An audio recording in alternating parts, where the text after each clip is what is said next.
ಇವತ್ತು ಈ ಒಂದು ಸ್ಪೆಷಲ್ ಎಪಿಸೋಡಲ್ಲಿ ನಮ್ಮ ಜೊತೆಗೆ ತುಂಬಾನೇ ಸ್ಪೆಷಲ್ ಗೆಸ್ಟ್ ಇದ್ದಾರೆ. ಇವ್ರನ್ನ ಏನಂತ ಎಕ್ಸ್ಪ್ಲೈನ್ ಮಾಡೋದು ಅಂತ ನನಗೆ ಕನ್ಫ್ಯೂಷನ್ ಆಗ್ತಾ ಇದೆ. ಇವರು ಇಬ್ರು ಬಿಲಿಯನಿಯರ್ಸ್ಗೆ ಜನ್ಮ ಕೊಟ್ಟಿರುವಂತಹ ಮಹಾತಾಯಿ. ಹಾಗೆ ಮಕ್ಕಳಿಬ್ರು ಕೂಡ ಬಿಲಿಯನಿಯರ್ಸ್ ಆದರೂ ಇವರು ತುಂಬಾನೇ ಸಿಂಪಲ್. 1000 ಕೋಟಿಯ ಒಡೆಯರಾದರೂ ಕೂಡ ಯಾವುದೇ ಹಮ್ಮು ಬಿಮ್ಮು ಇಲ್ಲದೆ ಬಡ ಜನರ ಸಹಾಯದಲ್ಲಿ ಅವರ ಸೇವೆಯಲ್ಲಿ ಸದಾ ಸಿದ್ಧರಾಗಿರ್ತಾರೆ. ಅವರೇ ಬೇರಾರೂ ಅಲ್ಲ, ನಮ್ಮ ಭಾರತದ, ನಮ್ಮ ಕರ್ನಾಟಕದ ಹೆಮ್ಮೆಯ ಪುತ್ರರಾದಂತಹ ನಿಖಿಲ್ ಹಾಗೆ ನಿತಿನ್ ಅವರ ತಾಯಿ, ಝೆರೋದಾ ಕಂಪನಿಯ ಮಾಲೀಕರು, ಅವರ ಪ್ರೀತಿಯ ತಾಯಿ ನಮ್ಮ ಜೊತೆಗಿದ್ದಾರೆ. ರೇವತಿ ಕಾಮತ್ ಅವರು, ಬನ್ನಿ ಅವರ ಕಾರ್ಯಕ್ರಮಕ್ಕೆ ವೆಲ್ಕಮ್ ಮಾಡೋಣ. ಅಮ್ಮ ನಮಸ್ತೆ. ನಮಸ್ತೆ, ಕಾರ್ಯಕ್ರಮಕ್ಕೆ ಸ್ವಾಗತ. ಧನ್ಯವಾದಗಳು. ಅಮ್ಮ, ಇನ್ನೊಂದು ನಾನು ಎಕ್ಸ್ಪ್ಲೈನ್ ಮಾಡುವಾಗ ಮಿಸ್ ಮಾಡಿದೆ. ಬೆಳಗ್ಗೆ 4 ಗಂಟೆಗೆ ಇದ್ದು ನಿಮ್ಮ ದಿನ ಆರಂಭ ಆಗುತ್ತೆ ವೀಣೆ ನುಡಿಸೋದ್ರ ಮುಖಾಂತರ. ಸೊ ಹೇಗೆ ಅಮ್ಮ, ಒಂದು ಕಡೆ ಪರಿಸರವಾದಿ, ಒಂದು ಕಡೆ ಸಮಾಜ ಸೇವೆ ಮಾಡ್ತೀರಾ, ಒಂದು ಕಡೆ ಬಿಸ್ನೆಸ್, ಎಲ್ಲವೂ ಕೂಡ ಓವರ್ ಆಲ್ ಆಗಿ ಹೇಗೆ ಸಾಧ್ಯ? ಅದು ತುಂಬ ವರ್ಷಗಳಿಂದ ಹಾರ್ಡ್ ವರ್ಕ್ ಮಾಡಿ ಮಾಡಿ ಮಾಡಿ ಅಭ್ಯಾಸ ಆಗೋಗಿದೆ.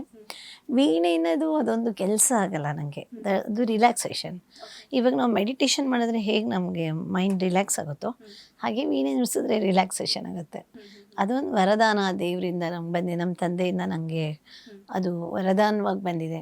ಅದನ್ನು ನಾನು ರೂಢಿಸ್ಕೊಂಡು ಹೋಗ್ತಾ ಇದ್ದೀನಿ, ಪ್ರಾಕ್ಟೀಸ್ ಮಾಡ್ತೀನಿ. ತುಂಬಾ ಕಷ್ಟ ಪ್ರಾಕ್ಟೀಸ್ ಮಾಡಿದ್ರೆ. ಅದು ಒಂದೊಂದು ರಾಗದಲ್ಲೂ ಥೆರಪಿಟಿಕ್ ವ್ಯಾಲ್ಯೂಸ್ ಇರುತ್ತೆ ಅದರಲ್ಲಿ. ಅದೇನಾಗುತ್ತೆ ಅಂದರೆ ಲೈಕ್ ಸಪ್ತಸ್ವರಗಳು, ಲೈಕ್ ಅದೇನಾಗುತ್ತೆ, ಅದು ಒಂಥರ ಫ್ರೀಕ್ವೆನ್ಸಿ ಇದೆಯಲ್ಲ, ಅದು ಸಪ್ತಸ್ವರ ಫ್ರೀಕ್ವೆನ್ಸಿ, ಅದು ನಮ್ಮ ಬ್ರೈನ್ಗೆ ಇದು ರಿಲ್ಯಾಕ್ಸೇಷನ್ ಕೊಡುತ್ತೆ.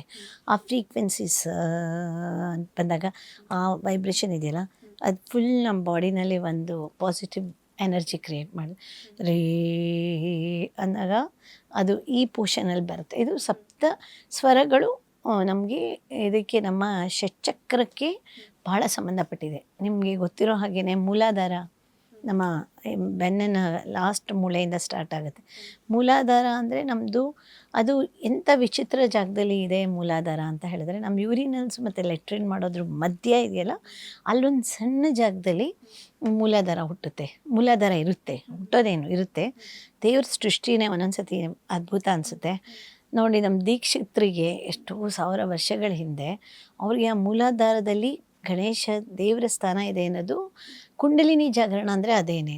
ಯಾವಾಗ ಮನುಷ್ಯ ಅವನ ಧ್ಯಾನನ ಮೂಲಾಧಾರದ ಕಡೆಗೆ ತೊಗೊಂಡೋಗಿ ಅದನ್ನು ಕಾನ್ಸಂಟ್ರೇಟ್ ಮಾಡೋ ಥರ ಆಗುತ್ತೋ ಆವಾಗ ಒಂದು ಕುಂಡಲಿನಿ ಅಂತ ಒಂದು ಜಾಗರಣ ಆಗುತ್ತೆ. ಹಾಗಾದಾಗ ಏನಾಗುತ್ತೆ ಅಂದರೆ ಮನುಷ್ಯನಿಗೆ ಒಂಥರ ಅಲ್ಟಿಮೇಟ್ ರಿಯಲೈಸೇಷನ್ ಆಫ್ ಗಾಡ್, ಅದೊಂಥರ ದೇವರ ಇದೇ ಕಾಣಿಸುತ್ತೆ ಅಂತ ಹೇಳ್ತಾರೆ. ನನಗಿನ್ನು ಮೂಲಾಧಾರ ಇದು ನಾನು ಮಾಡ್ಕೊಳಕ್ಕೆ ಹೋಗಿಲ್ಲ, ಬಟ್ ಷಟ್ಚಕ್ರ ಕ್ರಿಯಾ ಅಂತಲೂ ನಾನು ಮಾಡ್ತೀನಿ. ಆ ಮೂಲಾಧಾರ, ಸ್ವಾಧಿಷ್ಠಾನ, ಲೈಕ್ ಮಣಿಪೂರಕ, ಅನಾಹತ, ವಿಶುದ್ಧಿ, ಲೈಕ್ ಆಮೇಲೆ ನಮ್ದು ಇಲ್ಲಿ ಆಜ್ಞಾಚಕ್ರ, ಸಹಸ್ರಾರ. ನೀವು ವಾತಾಪಿ ಗಣಪತಿ ಭಜೆ ದೀಕ್ಷಿತರದ ಕೃತಿ ಕೇಳಿದ್ದೀರಾ ಅನಿಸುತ್ತೆ. ಅದರಲ್ಲಿ ಬರುತ್ತೆ ಮೂಲಾಧಾರ ಕ್ಷೇತ್ರ ಸ್ಥಿತಂ ಪರಾದಿಷಟ್ವಾರಿವಾಗಾತ್ಮಕಂ ಮಾತಾಪಿ ಗಣಪತಿಂ ಭಜೆ. ಅದರಲ್ಲಿ ಬರುತ್ತೆ ಮೂಲಾಧಾರ ಕ್ಷೇತ್ರ ಸ್ಥಿತಂ ಅಂತ. ಮೂಲಾಧಾರದಲ್ಲಿ ಗಣೇಶನ ವೈಬ್ರೇಷನ್, ಗಣೇಶ ದೇವರು ನಮ್ಮ ಮೂಲಾಧಾರದಲ್ಲಿ ಇರ್ತಾರೆ ಅಂತ. ಸೊ ನಮ್ಗೆ ಇವಾಗ ನಾವೀಗ ವಿಗ್ರಹಗಳನ್ನೆಲ್ಲ ಪೂಜೆ ಮಾಡ್ತೀವಿ, ಇದೆಲ್ಲ ಮಾಡ್ತೀವಿ. ವಿಗ್ರಹ ಪೂಜೆ ಮಾಡೋದು ತಪ್ಪು ಅಂತ ಇದು ಅಂತೆಲ್ಲ ನಾನು ಹೇಳ್ತಾ ಇರೋದು. ಆ್ಯಕ್ಚುಲಿ ನಾವು ಷಟ್ಚಕ್ರನ ರಿಯಲೈಸ್ ಮಾಡಿಕೊಂಡಾಗ ನಮಗೆ ಅದು ಗೊತ್ತಾಗುತ್ತೆ. ಅದು ಇದು ಸಂಗೀತಕ್ಕೂ ಷಟ್ಚಕ್ರಕ್ಕೂ ಭಾಳ ಹತ್ತಿರವಾದ ನಂಟು.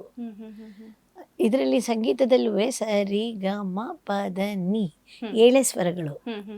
ನಮ್ಮ ಚಕ್ರ ಲೈಕ್ ಮೂಲಾಧಾರ, ಸ್ವಾಧಿಷ್ಠಾನ, ಮಣಿಪೂರಕ, ಅನಾಹತ, ವಿಶುದ್ಧಿ, ಆಜ್ಞಾ ಆ್ಯಂಡ್ ಸಹಸ್ರಾರ, ಅದೂ 7 ಚಕ್ರ.